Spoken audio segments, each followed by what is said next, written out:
bakit tahimik ka dyan? Akala ko ba gusto mong maglibang kaya pumunta tayo dito?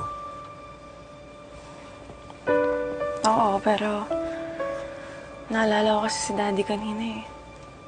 Parang ang lungkot niya. Baka na naman may problema ang hindi niya sinasabi sa akin. Celine, kalimutan mo muna daddy mo. I-enjoy mo na lang ang kanta.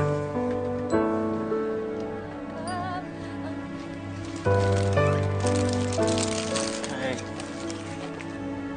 Teka, si Kevin yan, oh.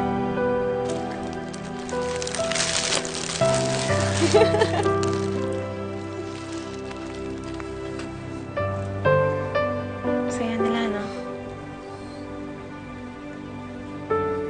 Magkano kaya yung flowers na yun? Lalo na si Darling. Gusto mo? May pera ka ba?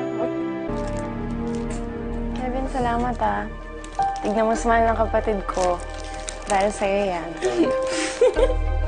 At dahil napasaya mo si Darling, napasaya mo na rin si Celine. Tignan mo. Mukhang inspired ako. Eh, syempre, hindi na naman ako dahil kay Kevin inspired. Nakita ko na rin si Ate Selena umiti ulit. Masaya na siya ngayon, di ba? Pero alam mo kung wala siya, hindi makukumpleto yung pamilya namin. Hindi rin kumpleto yung happiness ko. Ako rin naman eh. Kaya rin naman ang kasayahan ko. Kaya nga, hindi ko alam bakit parang napaparanoid ako eh. Baka may masamang mangyari na naman.